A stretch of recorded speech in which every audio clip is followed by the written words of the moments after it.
ಬಂಧುಗಳೇ ನಮಸ್ಕಾರ, ಹೇಗಿದ್ರೆ ನೀವೆಲ್ಲರೂ. ನಾನು ಸುಬ್ರಹ್ಮಣ್ಯ ಎಸ್ ಹಂಡಿಗೆ. ಬಂಧುಗಳೇ, ಅದು 2007ರ ಸಂದರ್ಭ. ಪಶ್ಚಿಮ ಬಂಗಾಳದ ನಂದಿ ಗ್ರಾಮ ಎನ್ನುವಂಥ ಭಾಗ. ಆಗ ಅಲ್ಲಿ ಕಮ್ಯುನಿಸ್ಟರ ಸರ್ಕಾರ ಇರುತ್ತೆ. ಆ ಸರ್ಕಾರ ಏನ್ ಮಾಡುತ್ತೆ, ಕೈಗಾರೀಕರಣಕ್ಕೆ ಹೆಚ್ಚು ಒತ್ತು ಕೊಟ್ಟು ಆ ಭಾಗದಲ್ಲಿ ಹೆಚ್ಚು ಕಡಿಮೆ 10,000 ಫಲವತ್ತಾದ ಕೃಷಿ ಜಮೀನನ್ನ ಕೈಗಾರಿಕೆಗೋಸ್ಕರ ಕೊಡೋದಿಕ್ಕೆ ಅಂತ ಹೊರಡುತ್ತೆ. ಭೂ ಸ್ವಾಧೀನ ಪ್ರಕ್ರಿಯೆಯನ್ನ ಆರಂಭಿಸಿ ಬಿಡುತ್ತೆ. ರೈತರು ಸರ್ಕಾರದ ವಿರುದ್ಧ ತಿರುಗಿ ಬೀಳ್ತಾರೆ. ದೊಡ್ಡ ಮಟ್ಟಿಗೆ ಪ್ರತಿಭಟನೆ ಆರಂಭ ಆಗುತ್ತೆ. ತೀವ್ರ ಆಕ್ರೋಶಗಳೆಲ್ಲವೂ ಕೂಡ ಜಾಸ್ತಿ ಆಗೋದಕ್ಕೆ ಶುರುವಾಗುತ್ತೆ. ಆಗ ತಾನೇ ಪಶ್ಚಿಮ ಬಂಗಾಳದಲ್ಲಿ ಅಧಿಕಾರಕ್ಕೆ ಬರೋದಕ್ಕೆ ಪ್ರಯತ್ನವನ್ನ ಪಡ್ತಾ ಇದ್ದಂತ ಮಮತಾ ಬ್ಯಾನರ್ಜಿ ನೇತೃತ್ವದ ಟಿಎಂಸಿ ಕೂಡ ರೈತರ ಹೋರಾಟಕ್ಕೆ ಬೆಂಬಲವನ್ನ ಕೊಡುತ್ತೆ. ಆ ಬೆಂಬಲ ಸಿಗ್ತಾ ಇದ್ದ ಹಾಗೆ ರೈತರ ಹೋರಾಟ ಇನ್ನಷ್ಟು ತೀವ್ರ ಸ್ವರೂಪ ಪಡೆಯೋದಕ್ಕೆ ಶುರುವಾಗಿಬಿಡುತ್ತೆ. ಎಷ್ಟರ ಮಟ್ಟಿಗೆ ಅಂದ್ರೆ, ಈ ಭೂಸ್ವಾಧೀನ ಮಾಡೋದಕ್ಕೆ ಅಧಿಕಾರಿಗಳು ಊರಿಗೆ ಎಂಟ್ರಿ ಕೊಡಬಾರ್ದು, ಪೊಲೀಸರು ಎಂಟ್ರಿ ಕೊಡಬಾರ್ದು ಎನ್ನುವ ಕಾರಣಕ್ಕಾಗಿ ಆ ರೈತರು ಏನ್ ಮಾಡ್ತಿರ್ತಾರೆ ಅಂದ್ರೆ, ಸೇತುವೆಗಳನ್ನೇ ತುಂಡರಿಸೋದು ಅಥವಾ ನೆಲದಲ್ಲಿ ದೊಡ್ಡದಾಗಿರುವಂತಹ ಗುಂಡಿಯನ್ನ ಅಗೆಯೋದು, ಇಂತಹ ಕೆಲಸ ಎಲ್ಲವನ್ನು ಕೂಡ ಮಾಡ್ತಿರ್ತಾರೆ.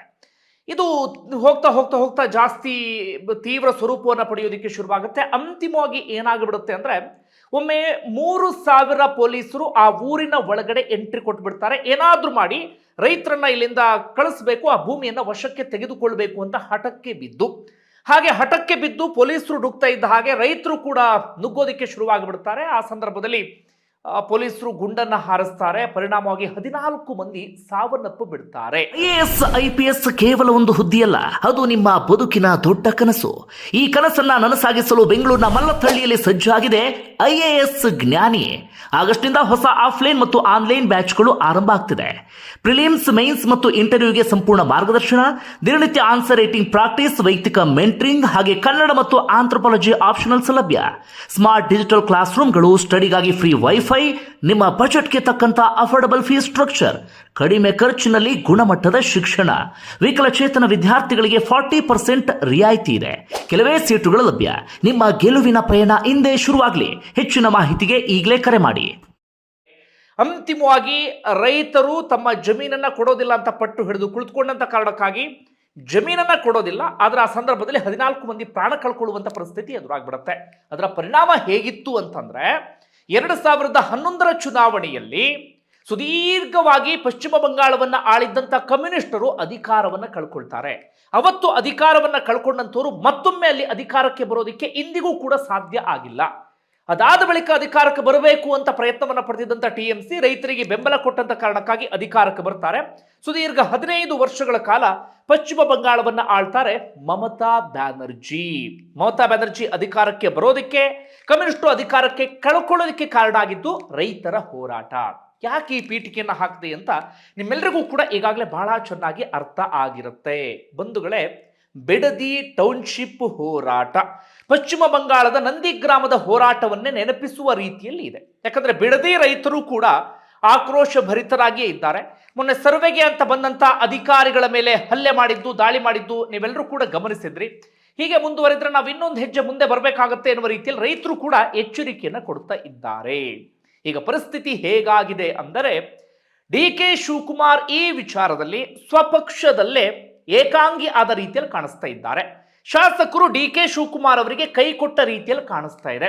ಕಾರಣ ಏನು ಅಂದ್ರೆ, ಶಾಸಕರಿಗೂ ಕೂಡ ಇದೀಗ ಆತಂಕ ಶುರುವಾಗಿ ಬಿಟ್ಟಿದೆ. ಕಾಂಗ್ರೆಸ್ನ ಪ್ರಮುಖ ನಾಯಕರಿಗೂ ಕೂಡ ಭಯ ಇದ್ದೇ ಇದೆ.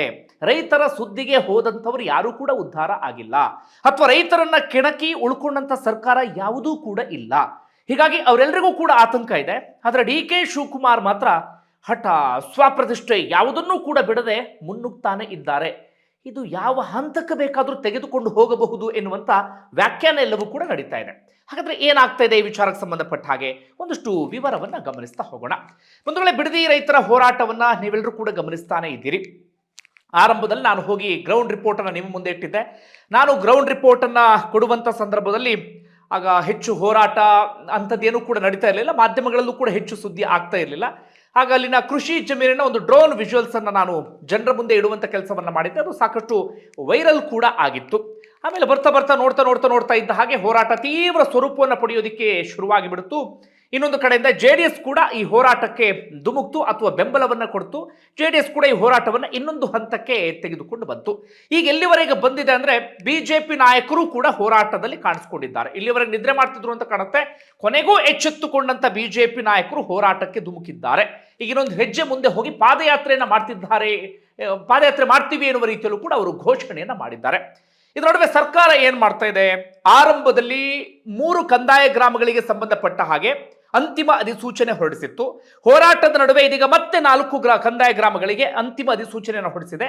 ಹೆಚ್ಚು ಕಡಿಮೆ ಒಂದು 5 ರಿಂದ 5.5 ಸಾವಿರ ಎಕರೆ ಭೂ ಸ್ವಾಧೀನಕ್ಕೆ ಸಂಬಂಧಪಟ್ಟ ಹಾಗೆ ಅಂತಿಮ ಅಧಿಸೂಚನೆಯನ್ನು ಹೊರಡಿಸಿ ಆಗಿದೆ.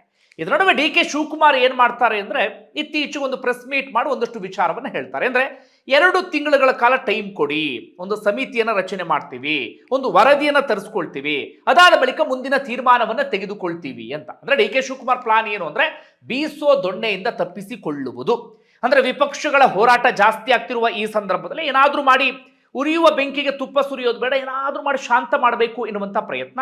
ಆ 2 ತಿಂಗಳಲ್ಲಿ ನಿಧಾನಕ್ಕೆ ಸ್ವಲ್ಪ ತಣ್ಣಗಾಯ್ತು ಅಂದ್ರೆ ಆಮೇಲೆ ಏನು ಬೇಕಾದ್ರೂ ಆಟ ಆಡ್ಕೊಳ್ಬಹುದು ಅಂತ. ರೈತರನ್ನ ಮನವೊಲಿಸೋದು ಅಥವಾ ಇನ್ನೇನೋ ಪ್ರಯತ್ನವನ್ನ ಪಡೋದು, ಹೆದರಿಸೋದು, ಬೆದರಿಸೋದು ಅಥವಾ ಇನ್ನೊಂದೇನೋ ಮಾಡಬಹುದು ಎನ್ನುವ ರೀತಿಯಲ್ಲಿ. ಜೊತೆಗೆ ಡಿ ಕೆ ಶಿವಕುಮಾರ್ ದೇವೇಗೌಡರಿಗೆ ಯಾಕೋ ಹೆದರಿದ್ರು ಅಂತ ಕಾಣುತ್ತೆ. ಯಾಕಂದ್ರೆ ದೇವೇಗೌಡರು ಹೇಳಿದ್ರು ನಾನು ವಿಧಾನಸೌಧ ಮುಂದೆ ಕೂತು ಧರಣಿ ಮಾಡ್ತೀನಿ ಅಂತ ಹೇಳಿ. ಆ ವಯಸ್ಸಿನಲ್ಲಿ ದೇವೇಗೌಡರು ಬಂದು ವಿಧಾನಸೌಧ ಮುಂದೆ ಧರಣಿ ಮಾಡಿದ್ರು ಅಂತ ಆದ್ರೆ ಮಾಜಿ ಪ್ರಧಾನಿ ಎನ್ನುವಂತ ಕಾರಣಕ್ಕಾಗಿ ರಾಷ್ಟ್ರ ಮಟ್ಟದಲ್ಲಿ ದೊಡ್ಡ ಸುದ್ದಿಯಾಗುವಂತ ಸಾಧ್ಯತೆ ಇತ್ತು. ಬಿಡದಿ ಹೋರಾಟ ಸದ್ಯ ರಾಜ್ಯಕ್ಕೆ ಸೀಮಿತ ಆಗಿದೆ, ಅದು ರಾಷ್ಟ್ರ ಮಟ್ಟದಲ್ಲೂ ಕೂಡ ವಿಪರೀತ ಸದ್ದು ಮಾಡುವಂತ ಸಾಧ್ಯತೆ ಇತ್ತು. ಇದು ಡಿ ಕೆ ಶಿವಕುಮಾರ್ ಅರಿವಿಗೆ ಬಂತು. ಆ ಕಾರಣಕ್ಕಾಗಿ ಡಿ ಕೆ ಶಿವಕುಮಾರ್ ದಿಢೀರ್ ಅಂತ ಪ್ರೆಸ್ ಮೀಟ್ ಅನ್ನು ಮಾಡಿ ಒಂದು 2 ತಿಂಗಳು ನಾನು ಇದ್ರ ಸುದ್ದಿಗೆ ಹೋಗಲ್ಲ ಎನ್ನುವ ರೀತಿಯಲ್ಲಿ ಹೇಳಿದ್ದಾರೆ. ಆದ್ರೆ ಡಿ ಕೆ ಶಿವಕುಮಾರ್ ಇದನ್ನ ಬಿಡುವಂತ ಲಕ್ಷಣಗಳಂತೂ ಕಾಣಿಸ್ತಾನೆ ಇಲ್ಲ. ಓಕೆ, ಇದು ಇಲ್ಲಿವರೆಗೆ ಆಗಿದ್ದ. ಈಗ ಡಿ ಕೆ ಶಿವಕುಮಾರ್ ಪಕ್ಷದಲ್ಲಿ ಏಕಾಂಗಿಯಾದಂತ ವಿಚಾರಕ್ಕೆ ಬರೋಣ. ಬಂಧುಗಳೇ, ಇದನ್ನು ಶುರು ಮಾಡಿದ್ದು ಹೌದು ಕುಮಾರಸ್ವಾಮಿ 2006ರ ಸಂದರ್ಭದಲ್ಲಿ ಶುರು ಮಾಡಿದ್ರು. ಯೋಜನೆಗೆ ಅಪ್ರೂವಲ್ ಅನ್ನು ಕೂಡ ಕೊಟ್ಟಿದ್ರು. ಅದಾದ ಬಳಿಕ ಟೆಂಡರ್ಗೆ ಆಹ್ವಾನವನ್ನು ಕೂಡ ಕೊಟ್ಟರು. DLF ಎನ್ನುವಂಥ ಕಂಪನಿ ಬರುತ್ತೆ. DLF ಯಾವುದು ಅಂದ್ರೆ ಅದು ಒಂದು ರೀತಿಯಲ್ಲಿ ಕಾಂಗ್ರೆಸ್ಗೆ ಲಿಂಕ್ ಇರುವಂತ ಇದೆ ಕಂಪನಿಗೆ. ರಾಬರ್ಟ್ ವಾದ್ರಾ ಇದ್ದಾರಲ್ಲ, ರಾಬರ್ಟ್ ವಾದ್ರಾ ಮೇಲೆ ಒಂದಷ್ಟು ಆರೋಪಗಳೆಲ್ಲವೂ ಕೂಡ ಕೇಳಿ ಬಂತಲ್ಲ. ರಾಬರ್ಟ್ ವಾದ್ರಾ ನಿಮಗೆ ಗೊತ್ತು, ಪ್ರಿಯಾಂಕಾ ವಾದ್ರಾ ಗಂಡ. ಪ್ರಿಯಾಂಕಾ ವಾದ್ರಾ ಯಾರು ನಿಮಗೆ ಬಹಳ ಚೆನ್ನಾಗಿ ಗೊತ್ತಿದೆ. ರಾಬರ್ಟ್ ವಾದ್ರಾಗೂ DLF ಕಂಪನಿಗೂ ಬಹಳ ನಂಟು. ಅದೇ ನಂಟಿನ ವಿಚಾರಕ್ಕೆ ಸಂಬಂಧಪಟ್ಟಾಗ ರಾಬರ್ಟ್ ವಾದ್ರಾ ಇವತ್ತು ಸಾಕಷ್ಟು ಇದನ್ನು ಫೇಸ್ ಮಾಡ್ತಾ ಇದ್ದಾರೆ. ಒಟ್ಟಾರೆ ಆ DLF ಕಂಪನಿ ಬಂದಿತ್ತು. 400 ಕೋಟಿ ಠೇವಣಿಯನ್ನು ಕೂಡ ಇಟ್ಟಿತ್ತು. ಅದಾದ ಬಳಿಕ ಭೂಸ್ವಾಧೀನ ಪ್ರಕ್ರಿಯೆ ತಡ ಆಯಿತು. ಕುಮಾರಸ್ವಾಮಿ ಮುಖ್ಯಮಂತ್ರಿ ಸ್ಥಾನವನ್ನು ಕೂಡ ಕಳ್ಕೊಂಡ್ರು. ಯಡಿಯೂರಪ್ಪನವರು ಮುಖ್ಯಮಂತ್ರಿ ಆದ ಸಂದರ್ಭದಲ್ಲಿ 400 ಕೋಟಿಯನ್ನು ಆ DLF ಕಂಪನಿಗೆ ವಾಪಸ್ ಕೊಡಲಾಗುತ್ತೆ. ಅದಾದ ಬಳಿಕ ಬಂದಂತ ಯಾವ ಮುಖ್ಯಮಂತ್ರಿಗಳು ಕೂಡ ಆಸಕ್ತಿ ತೋರಲಿಲ್ಲ. ಇತ್ತೀಚೆಗೆ ಸಿದ್ದರಾಮಯ್ಯನವರ ಸರ್ಕಾರ ಬಂತು. ಸಿದ್ದರಾಮಯ್ಯನವರು ಮುಖ್ಯಮಂತ್ರಿ ಆಗಿದ್ರು. ಸಿದ್ದರಾಮಯ್ಯನವರು ಈ ವಿಚಾರದಲ್ಲಿ ಆಸಕ್ತಿಯನ್ನು ತೋರಿಸಲಿಲ್ಲ. ಯಾಕೆ ಅಂದ್ರೆ ದೇವನಹಳ್ಳಿ ಚನ್ನರಾಯಪಟ್ಟಣದ ವಿಚಾರದಲ್ಲಿ ಒಮ್ಮೆ ಪೆಟ್ಟು ತಿಂದಿದ್ರು. ಚನ್ನರಾಯಪಟ್ಟಣದಲ್ಲೂ ಕೂಡ ಒಂದಷ್ಟು ಭೂಮಿಯನ್ನ ಸ್ವಾಧೀನಪಡಿಸಿಕೊಳ್ಳಕ್ಕೆ ಹೊರಟಾಗ ಅಲ್ಲಿ ಸುದೀರ್ಘವಾದಂತಹ ಹೋರಾಟ ನಡೆಯಿತು. ಹೋರಾಟದ ತೀವ್ರತೆ ಗಮನಿಸಿದಂತ ಸಿದ್ದರಾಮಯ್ಯನವರು ಆಯಿತು ಭೂ ಸ್ವಾಧೀನ ಮಾಡಲ್ಲ ಅಂತೇಳಿ ಅದನ್ನ ಕೈ ಬಿಟ್ಟರು. ಹೀಗಾಗಿ ಸಿದ್ದರಾಮಯ್ಯ ಬಿಡದಿ ವಿಚಾರದಲ್ಲಿ ಆಸಕ್ತಿಯನ್ನು ತೋರಿಸಿರಲಿಲ್ಲ. ಆದ್ರೆ ವಿಪರೀತ ಆಸಕ್ತಿಯನ್ನು ತೋರಿಸಿದಂತ ಒಬ್ಬರೇ ಒಬ್ಬ ವ್ಯಕ್ತಿ ಯಾರು ಅಂದರೆ ಅದು ಡಿ ಕೆ ಶಿವಕುಮಾರ್. ಆಗ ಉಪಮುಖ್ಯಮಂತ್ರಿ ಆದ ಸಂದರ್ಭದಲ್ಲಿ ಆಸಕ್ತಿಯನ್ನು ತೋರಿದ್ರು, ಒಂದು ಹಂತಕ್ಕೆ ಮುಂದೆ ತೆಗೆದುಕೊಂಡು ಹೋದ್ರು. ಈಗ ಮುಖ್ಯಮಂತ್ರಿ ಆಗ್ತಾ ಇದ್ದ ಹಾಗೆ ಆಗಿ ಕೆಲವೇ ದಿನಗಳಲ್ಲಿ ಅಂತಿಮ ಅಧಿಸೂಚನೆಯನ್ನು ಕೂಡ ಹೊರಡಿಸಿ ಬಿಟ್ಟರು. ಡಿ ಕೆ ಶಿವಕುಮಾರ್ ವಿಪರೀತವಾದಂತ ಆಸಕ್ತಿ. ಆದ್ರೆ ಈ ಆಸಕ್ತಿ ಕಾರಣ ಏನು ಯಾರಿಗೂ ಕೂಡ ಅರ್ಥ ಆಗ್ತಿಲ್ಲ. JDS ನ ಆರೋಪ ಏನು ಅಂದ್ರೆ ಇದು ರಿಯಲ್ ಎಸ್ಟೇಟ್ ಮಾಫಿಯಾ ಅಂತ. ಆರೋಪಕ್ಕೆ ಯಾವ ರೀತಿ ಆರೋಪ ಮಾಡ್ತಿದ್ದ ರಿಯಲ್ ಎಸ್ಟೇಟ್ ಮಾಫಿಯಾ ಅಂದ್ರೆ ಉದಾಹರಣೆ ಕೊಡೋದಾದ್ರೆ ನಿಮಗೆ ಈಗ 1 ಎಕರೆ ಜಮೀನಿಗೆ 2 ಕೋಟಿ ಪರಿಹಾರ ಕೊಡ್ತೀವಿ ಅಂತ ಹೇಳ್ತಿದ್ದಾರಲ್ಲ. ಆ 1 ಎಕರೆ ಜಮೀನನ್ನ ಸೈಟ್ ಆಗಿ ಪರಿವರ್ತಿಸಿದ ಸಂದರ್ಭದಲ್ಲಿ 24 ರಿಂದ 25 ಸೈಟ್ ಆಗ್ಬಹುದು. ಒಂದೊಂದು ಸೈಟ್ ಎಷ್ಟೆಷ್ಟಕ್ಕೆ ಹೋಗಬಹುದು ಅನ್ನೋದು ಲೆಕ್ಕ ಹಾಕಿ. ರೈತರಿಗೆ ಕೊಟ್ಟಿದ್ದು 2 ಕೋಟಿ, ಅದು 23 ಸೈಟ್ ಆಯ್ತು ಅಂದ್ರೆ 23 ಸೈಟ್ ಎಷ್ಟಕ್ಕೆ ಹೋಗಬಹುದು ಅನ್ನೋದು ಲೆಕ್ಕ ಹಾಕಿ. ಅಂದ್ರೆ ಡಿ ಕೆ ಶಿವಕುಮಾರ್ ಈಗ ಯಾವ ಪಾತ್ರವನ್ನು ವಹಿಸ್ತಿದ್ದಾರೆ ಅಂದ್ರೆ ಈಗ ಆರೋಪದ ಪ್ರಕಾರವಾಗಿ ರೈತರಿಂದ ಭೂಮಿಯನ್ನ ಕಡಿಮೆ ಪರಿಹಾರ ಕೊಟ್ಟು ಕಿತ್ಕೊಂಡು, ಅಂದ್ರೆ ಒತ್ತಾಯಪೂರ್ವಕವಾಗಿ ತಗೊಳ್ತಿರೋದಲ್ಲ, ಕಿತ್ಕೊಂಡು ಖಾಸಗಿಯವರಿಗೆ ಅದನ್ನು ಮಾರಾಟ ಮಾಡ್ತಿದ್ದಾರೆ ಅಂತ. ಅಂದ್ರೆ ಇವರು ರಿಯಲ್ ಎಸ್ಟೇಟ್ ಇದ್ರ ರೀತಿಯಲ್ಲಿ ಪಾತ್ರ ನಿರ್ವಹಿಸ್ತಿದ್ದಾರೆ ಅಂತ. ರಿಯಲ್ ಎಸ್ಟೇಟ್ ದಲ್ಲಾಳಿಗಳ ರೀತಿ ಪಾತ್ರ ನಿರ್ವಹಿಸಿದವ್ರಿಗೆ ಏನು ಸಿಗುತ್ತೆ, ಈ ರೀತಿಯಾಗಿ ಒಂದಷ್ಟು ಚರ್ಚೆಗಳೆಲ್ಲವೂ ಕೂಡ ಆಗ್ತಾ ಇದೆ. ಇದು ಡಿ ಕೆ ಶಿವಕುಮಾರ್ ಬಗ್ಗೆ ಇರುವಂತ ಆರೋಪ. ಆದ್ರೆ ಡಿ ಕೆ ಶಿವಕುಮಾರ್ ಸಮರ್ಥನೆ ಏನು, ಬೆಂಗಳೂರಿನ ಮೇಲಿನ ಒತ್ತಡವನ್ನು ನಾವು ತಗ್ಗಿಸ್ತೀವಿ, ಆ ಕಾರಣಕ್ಕೆ ಒಂದು ಟೌನ್ಶಿಪ್ ಅನ್ನು ನಿರ್ಮಾಣ ಮಾಡ್ತಿದ್ದೀವಿ ಅಂತ. ಅದಕ್ಕೆ ಕೌಂಟರ್ ಆಗಿ ಪ್ರಶ್ನೆ ಮಾಡ್ತಿರುವಂತವ್ರು ಹೇಳ್ತಿರೋದೇನು, ನೀವು ತಮಿಳುನಾಡು ಸೇರಿದಂತೆ ಬೇರೆ ಬೇರೆ ರಾಜ್ಯಗಳನ್ನು ಗಮನಿಸಿದ್ರೆ ಅಲ್ಲಿ ಪ್ರಮುಖ ನಗರಕ್ಕೆ, ಈಗ ಉದಾಹರಣೆಗೆ ಮಹಾರಾಷ್ಟ್ರ ಅಂತ ತೆಗೆದುಕೊಂಡ್ರೆ ಮುಂಬೈಗೆ ಪರ್ಯಾಯವಾಗಿ ಪುಣೆ ಇದೆ ಅಥವಾ ಅಷ್ಟೇ ಎತ್ತರಕ್ಕೆ ಬೆಳೀತಾ ಇದೆ. ತಮಿಳುನಾಡು ಚೆನ್ನೈಗೆ ಪರ್ಯಾಯವಾಗಿ ಸೇಲಂ ಇದೆ. ಇನ್ನು ಬೇರೆ ಕೊಚ್ಚಿ ತಿರುವನಂತಪುರಂ ಇದೆ. ಈ ರೀತಿಯಾಗಿಲ್ಲಿದೆ. ನಮ್ಮ ಬೆಂಗಳೂರಿಗೆ ಪರ್ಯಾಯವಾಗಿ ಯಾವ ನಗರ ಇದೆ? ಈಗ ಸಮುದ್ರದ ಸಮೀಪ ಇರುವಂಥ ಮಂಗಳೂರನ್ನು ಮಾಡ್ಬೋದಿತ್ತು, ಅಥವಾ ಉತ್ತರ ಕರ್ನಾಟಕ ಭಾಗದಲ್ಲಿ ಯಾವುದೋ ಒಂದು ನಗರವನ್ನು ಅಭಿವೃದ್ಧಿಯನ್ನು ಪಡಿಸ್ಬೋದಿತ್ತು. ಅಲ್ಲಿ ಇಂಥದ್ದೊಂದು ಟೌನ್ಶಿಪ್ಪನ್ನು ಮಾಡಲಿ, ಯಾಕೆ ಬಿಡದಿನೇ ಬೇಕು ಅನ್ನೋದು ತುಂಬ ಜನರ ಪ್ರಶ್ನೆ. ಇದು ಎಲ್ಲ ಚರ್ಚೆ ಎಲ್ಲವೂ ಕೂಡ ಆಗ್ತಿತ್ತು. ಆದರೆ ಡಿ ಕೆ ಶಿವಕುಮಾರ್ ಮಾತ್ರ ಅದು ಯಾವ ಕಾರಣಕ್ಕ ಗೊತ್ತಿಲ್ಲ, ಯಾರಿಗೆ ಮಾತು ಕೊಟ್ಟಿದ್ದಾರೋ ಗೊತ್ತಿಲ್ಲ, ಹಠ ಹಿಡಿದು ಕುಳಿತುಕೊಂಡು ಬಿಟ್ಟಿದ್ದಾರೆ. ಈಗ ಅದರ ಪರಿಣಾಮ ಏನಾಗಿಬಿಟ್ಟಿದೆ ಅಂದರೆ, ಡಿ ಕೆ ಶಿವಕುಮಾರ್ ಮುಖ್ಯಮಂತ್ರಿಯಾಗಿ ಕೆಲವೇ ದಿನಗಳಲ್ಲಿ ರೈತ ವಿರೋಧಿ ಎನ್ನುವಂಥ ಪಟ್ಟವನ್ನು ಕಟ್ಟಿಕೊಳ್ಳಬೇಕಾಗಿದೆ. ಬರೀ ಡಿ ಕೆ ಶಿವಕುಮಾರ್ ಅಲ್ಲ, ಕಾಂಗ್ರೆಸ್ ರೈತ ವಿರೋಧಿ ಪಕ್ಷ ಎನ್ನುವಂಥ ಪಟ್ಟವನ್ನು ಕಟ್ಟಿಕೊಂಡಿದ್ದಾರೆ. ಈಗ ಡಿ ಕೆ ಶಿವಕುಮಾರ್ ವಾದ ಏನೋ ಬಿಡದಿಯಿಂದ ಏನೋ ಪ್ರಯೋಜನ ಆಗುತ್ತೆ, ಆ ಟೌನ್ಶಿಪ್ ಇಂದ ಹಂಗಾಗತ್ತೆ ಹಿಂಗಾಗತ್ತೆ ಎನ್ನುವ ರೀತಿಯಲ್ಲಿ ಅವ್ರು ಹೇಳ್ತಾ ಇದ್ದಾರಲ್ಲ. ಆದರೆ ಸ್ವತಃ ಕಾಂಗ್ರೆಸ್ನ ಶಾಸಕರಾಗ್ಲಿ, ಕಾಂಗ್ರೆಸ್ನ ಪ್ರಮುಖ ನಾಯಕರಾಗ್ಲಿ, ಕಾಂಗ್ರೆಸ್ನ ಪ್ರಮುಖ ಸಚಿವರಾಗ್ಲಿ ಯಾರೂ ಕೂಡ ಇದನ್ನ ಬಲವಾಗಿ ಸಮರ್ಥನೆ ಮಾಡಿಕೊಳ್ತಾ ಇಲ್ಲ. ಇಷ್ಟೆಲ್ಲ ಚರ್ಚೆ ಆಗ್ತಾ ಇದ್ರು ಕೂಡ ಸಮರ್ಥನೆ ಮಾಡ್ಕೊಳ್ತಿರೋದು ಇಬ್ರು ಮಾತ್ರ. ಒಂದು ಆ ಭಾಗದ ಕಾಂಗ್ರೆಸ್ನ ಶಾಸಕ ಆಗಿರುವಂತ ಬಾಲಕೃಷ್ಣ, ಮತ್ತೊಂದು ಮುಖ್ಯಮಂತ್ರಿ ಆಗಿರುವಂತ ಡಿ ಕೆ ಶಿವಕುಮಾರ್. ಇವರಿಬ್ರು ಮಾತ್ರ ಹೇಳ್ತಾ ಇರೋದು ಟೌನ್ಶಿಪ್ ಇಂದ ಹಂಗಾಗತ್ತೆ ಹಿಂಗಾಗತ್ತೆ ಎನ್ನುವ ರೀತಿಯಲ್ಲಿ. ಆದ್ರೆ ಕಾಂಗ್ರೆಸ್ನ ಯಾವ ಶಾಸಕರು ಈ ವಿಚಾರ ತಲೆನೇ ಹಾಕ್ತಾ ಇಲ್ಲ.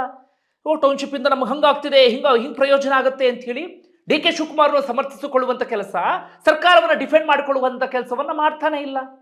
ಯಾವ ಸಚಿವರು ಮಾಡ್ತಾ ಇಲ್ಲ. ಸಚಿವರು ಒಂದಷ್ಟು ಜನ ಪರೋಕ್ಷವಾಗಿ ಅಸಮಾಧಾನ ವ್ಯಕ್ತಪಡಿಸ್ಬಿಟ್ರು. ಬಿ ಕೆ ಹರಿಪ್ರಸಾದ್ ಕೆಪಿಸಿಸಿ ಅಧ್ಯಕ್ಷರು, ಅವರು ಒಂದು ರೀತಿಯಲ್ಲಿ ರೈತರು ಬೇಡ ಅಂದ್ರೆ ಬಿಟ್ಬಿಡ್ತೀವಿ ಅನ್ನೋ ರೀತಿಯಲ್ಲಿ ಹೇಳಿದ್ರು. ರಾಮಲಿಂಗಾರೆಡ್ಡಿ ಅವರು ಹಂಗೆ ಹೇಳಿದ್ರು, ಪ್ರಿಯಾಂಕ್ ಖರ್ಗೆ ಅವರು ಹಂಗೆ ಹೇಳಿದ್ರು. ಜೊತೆಗೆ ಸತೀಶ್ ಜಾರಕಿಹೊಳಿ ಆರಂಭದಲ್ಲಿ ಬೇರೆ ರೀತಿ ಸ್ಟೇಟ್ಮೆಂಟ್ ಕೊಟ್ಟಿದ್ರು. ಈಗ ಸ್ವಲ್ಪ ಡಿ ಕೆ ಶಿವಕುಮಾರ್ ಅವರಿಗೆ ಬಹಳ ಕ್ಲೋಸ್ ಆದ್ರು ಅನ್ಸುತ್ತೆ. ಈಗ ಅವ್ರ ಸ್ಟೇಟ್ಮೆಂಟ್ ಬೇರೆ ರೀತಿಯಲ್ಲಿ ಆಗಿದೆ ಬಿಡಿ. ಇನ್ನುಳಿದಂತೆ ಯಾವ ಶಾಸಕರು ಕೂಡ ಈ ವಿಚಾರ ಸಂಬಂಧಪಟ್ಟಾಗ ಮಾತಾಡ್ತಾ ಇಲ್ಲ. ಈ ರೀತಿ ಬೇರೆ ವಿಚಾರಗಳು ಯಾವುದೋ ರೈಸ್ ಆದ ಸಂದರ್ಭದಲ್ಲಿ ಎಲ್ಲರೂ ಒಗ್ಗಟ್ಟಾಗಿ ಸರ್ಕಾರವನ್ನು ಸಮರ್ಥನೆ ಮಾಡ್ಕೊಳ್ತಾ ಇದ್ರು, ಮುಖ್ಯಮಂತ್ರಿಗಳನ್ನು ಸಮರ್ಥನೆ ಮಾಡ್ಕೊಳ್ತಾ ಇದ್ರು. ಆದರೆ ಈ ವಿಚಾರದಲ್ಲಿ ಡಿ ಕೆ ಶಿವಕುಮಾರ್ ಏಕಾಂಗಿ ಆಗಿದ್ದಾರೆ. ಅವರ ಪಕ್ಷದ ಶಾಸಕರೇ ಅವರಿಗೆ ಕೈ ಕೊಟ್ಟಿದ್ದಾರೆ. ಅಂದ್ರೆ ಶಾಸಕರಿಗೆ ಅದೇ ಭಯ ಇದೆ. ಈ ಹೋರಾಟ ನೋಡ್ತಾ ಇದ್ರೆ ಇದು ಯಾಕೋ ಬೇರೆ ಸ್ವರೂಪಕ್ಕೆ ಹೋಗುವಂತ ಲಕ್ಷಣಗಳು ಕಾಣಿಸ್ತಾ ಇದೆ. ಅದರ ಮೇಲೂ ನಾವೇನಾದ್ರೂ ಹಠಕ್ಕೆ ಬಿದ್ದು ಭೂಮಿಯನ್ನ ಕಿತ್ಕೊಂಡ್ವಿ ಅಂತಾದ್ರೆ, ಅಥವಾ ಏನಾದ್ರೂ ಸಂಘರ್ಷ ನಡೀತು ಮತ್ತೊಂದು ಮಗದೊಂದು ಅಂತ ಆಯ್ತು ಅಂತಾದ್ರೆ, ಅದೆಲ್ಲವೂ ಕೂಡ ನಮ್ಮ ತಲೆಗೆ ಬಂದು ಬಿಡುತ್ತೆ. ಮುಂದಿನ ಚುನಾವಣೆಯಲ್ಲಿ ನಮಗೆ ಸರಿಯಾಗಿ ಪೆಟ್ಟು ತಿನ್ನುವಂತ ಪರಿಸ್ಥಿತಿ ಎದುರಾಗ್ಬಿಡುತ್ತೆ. ಹೋಗ್ತಾ ಹೋಗ್ತಾ ಅದು ಇನ್ನೂ ತೀವ್ರ ಸ್ವರೂಪ ಪಡೆದ್ರೆ ನಮ್ಮ ಅಸ್ತಿತ್ವನೇ ಕಳ್ಕೊಳ್ಳುವಂತ ಪರಿಸ್ಥಿತಿ ಎದುರಾಗಿಬಿಡಬಹುದು ಎನ್ನುವಂತ ಆತಂಕ ಎಲ್ಲಾ ಶಾಸಕರಿಗೂ ಕೂಡ ಇದೆ. ಆ ಕಡೆ ಹೋಗ್ಲಿ, ಹಳೆ ಮೈಸೂರು ಭಾಗದ ಶಾಸಕರು ಯಾರು ಸಮರ್ಥನೆ ಮಾಡ್ಕೊಳ್ತಿಲ್ಲ. ಅಂದ್ರೆ ಬಿಡದಿ ಆಸುಪಾಸಿನಲ್ಲಿ ಇರುವಂತವ್ರು ಅವರಿಗೂ ಭಯ ಶುರುವಾಗ್ಬಿಟ್ಟಿದೆ. ಇದನ್ನಾದ್ರೂ ಬೇರೆ ಸ್ವರೂಪವನ್ನು ಪಡೆದ್ರೆ ಇಡೀ ಹಳೆ ಮೈಸೂರು ಭಾಗಕ್ಕೆ ದೊಡ್ಡ ಪೆಟ್ಟು ಕೊಟ್ಬಿಡುತ್ತೆ. ಅಲ್ಲಿ ಆಪೋಸಿಟ್ ಪ್ರಬಲವಾಗಿರುವಂತಹ ಪಕ್ಷ ಜೆಡಿಎಸ್ಗೆ ಇದು ಪ್ಲಸ್ ಆಗಬಹುದು ಎನ್ನುವಂತ ರೀತಿಯಲ್ಲಿ. ಇನ್ನು ಸಚಿವರು ಯಾರು ಕೂಡ ಮಾತಾಡ್ತಾನೆ ಇಲ್ಲ. ಇದು ಸಿದ್ದರಾಮಯ್ಯ ಅವರು ಬಿಡಿ, ಅವರು ಇದಕ್ಕೆ ಸಂಬಂಧಪಟ್ಟ ಹಾಗೆ ಎಲ್ಲೂ ಕೂಡ ಹಿಂದೆನೂ ಮಾತಾಡಿರಲಿಲ್ಲ, ಈಗಲೂ ಏನೋ ಅವರು ಮಾತಾಡ್ತಾ ಇಲ್ಲ. ಇನ್ನು ಉಳಿದಂಥ ಪ್ರಮುಖ ಹಿರಿಯ ನಾಯಕರು ಕೂಡ ಈ ವಿಚಾರಕ್ಕೆ ಸಂಬಂಧಪಟ್ಟಾಗ ಮಾತಾಡ್ತಾ ಇಲ್ಲ. ಎಲ್ರಿಗೂ ಅದೇ ಆತಂಕ. ಏನು, ರೈತರ ಸುದ್ದಿಗೆ ಹೋದಂಥವರು ಯಾರೂ ಕೂಡ ಉದ್ಧಾರ ಆಗಿಲ್ಲ.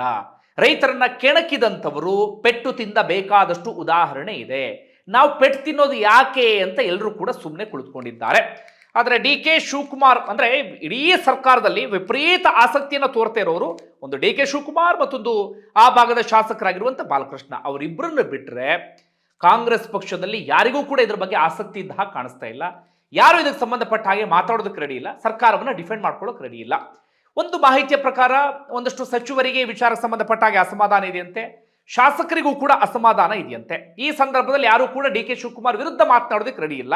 ಯಾಕಂದ್ರೆ ಸಚಿವ ಸಂಪುಟ ವಿಸ್ತರಣೆ ಆಗ್ತಾ ಇದೆ, ಮಾತನಾಡಿ ಕೈ ಸುಟ್ಕೊಳ್ಳೋದು ಯಾಕೆ, ಇನ್ನೊಂದೇನೋ ಮಾಡ್ಕೊಳ್ಳೋದು ಯಾಕೆ ಅಂತ ಸುಮ್ಮನೆ ಇದ್ದಾರೆ. ಅದರ ಒಳಗೊಳಗೆ ಅವರೆಲ್ಲರಿಗೂ ಕೂಡ ಇರುವಂಥ ಅಸಮಾಧಾನ ಏನಪ್ಪಾ ಅಂದ್ರೆ, ಓಕೆ ಈ ಟೌನ್ಶಿಪ್ ಇಲ್ಲಿ ಯಾಕೆ ಸ್ವಲ್ಪ ತುಮಕೂರು ಹತ್ರಕ್ಕೆ ತೆಗೆದುಕೊಂಡು ಹೋಗ್ಲಿ, ಅಥವಾ ಚಿತ್ರದುರ್ಗ ಸಮೀಪಕ್ಕೆ ಏನಾದರೂ ತೆಗೆದುಕೊಂಡು ಹೋಗ್ಲಿ, ಇಲ್ಲೂ ಇಲ್ಲ ಅಂದ್ರೆ ಆ ಕಡೆಗೆಲ್ಲ ತೆಗೆದುಕೊಂಡು ಹೋಗ್ಲಿ, ಅಲ್ಲೊಂದೇನೋ ಟೌನ್ಶಿಪ್ ನಿರ್ಮಾಣ ಆಯಿತು ಅಂತಂದ್ರೆ ಸುತ್ತಮುತ್ತ ಭಾಗದಲ್ಲಿ ಇಂಪ್ಯಾಕ್ಟ್ ಆಗಬಹುದು. ಇಲ್ಲಿ ಬಿಡದೆ ಟೌನ್ಶಿಪ್ ಆಯಿತು ಅಂದ್ರೆ ಬೆಂಗಳೂರಿನ ಮೇಲೆ ಹೊರೆ ಕಡಿಮೆ ಆಗಲ್ಲ, ಅದರ ಬದಲಾಗಿ ಆ ಟೌನ್ಶಿಪ್ಪಿಗೆ ಬೆಂಗಳೂರು ನಗರದಲ್ಲಿ ಇರುವಂಥವ್ರು ಹೋಗೋದಿಲ್ಲ, ಮತ್ತು ಉತ್ತರ ಭಾರತದಿಂದ ಮತ್ತೆ ಜನ ಬರೋದಕ್ಕೆ ಶುರುವಾಗ್ತಾರೆ, ಅದು ಬೆಂಗಳೂರು ಮೇಲೆ ಹೊರೆನೇ ಆಗ್ಬಿಡುತ್ತೆ ಅನ್ನೋದು ಒಂದು ಜನರ ವಾದ.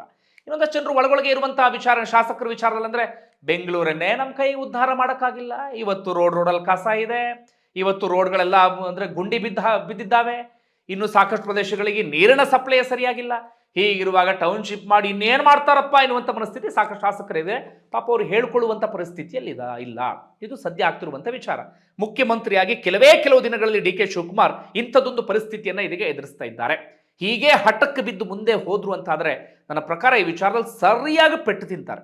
ಈಗೇನೋ ರೈತರನ್ನ ಇದು ಮಾಡಿ ಹಂಗ್ ಮಾಡಿ ಹಿಂಗ್ ಮಾಡಿ ಏನೋ ಭೂಸ್ವಾಧೀನ ಮಾಡ್ಕೊಂಡ್ರು ಅಂತ ಇಟ್ಕೊಳ್ಳಿ, ಅದು ಒಂದಲ್ಲ ಒಂದು ರೀತಿಯಲ್ಲಿ ಪೆಟ್ಟು ಕೊಡೋದಂತೂ ಗ್ಯಾರಂಟಿ. ಯಾಕಂದ್ರೆ ಬಿಡದಿಲಿ 80% ರೈತರು ಕೊಡೋದಿಲ್ಲ ಅಂತಿದ್ದಾರೋ ಇಲ್ಲೋ ನನಗೆ ಗೊತ್ತಿಲ್ಲ. 80% ಒಂದು ಜನ ಮನ ಒಲಿದ್ರು ಓಕೆ ಅಂತ ಹಂತಕ್ಕೆ ಬರ್ಬೋದು. ಆದರೆ ಇನ್ನೊಂದಷ್ಟು ಜನ ಮಾತ್ರ ಪಟ್ಟು ಹಿಡಿದು ಕುಳಿತುಕೊಂಡಿದ್ದಾರೆ. ಅವ್ರಿಗೆ ಮಾತ್ರ ಬೇಕೇ ಬೇಕು ನಮ್ಮ ಜಮೀನು ಎನ್ನುವಂಥ ಮನಸ್ಥಿತಿಯಲ್ಲಿದ್ದಾರೆ. ಅವ್ರು ಯಾವ ಹಂತಕ್ಕೆ ಬೇಕಾದರೂ ಹೋಗ್ಬೋದು. ಬಂಧುಗಳೇ, ಏನಿಸುತ್ತೆ ವಿಚಾರಕ್ಕೆ ಸಂಬಂಧಪಟ್ಟ ಹಾಗೆ ಕಮೆಂಟ್ ಮಾಡಿ. ಧನ್ಯವಾದ.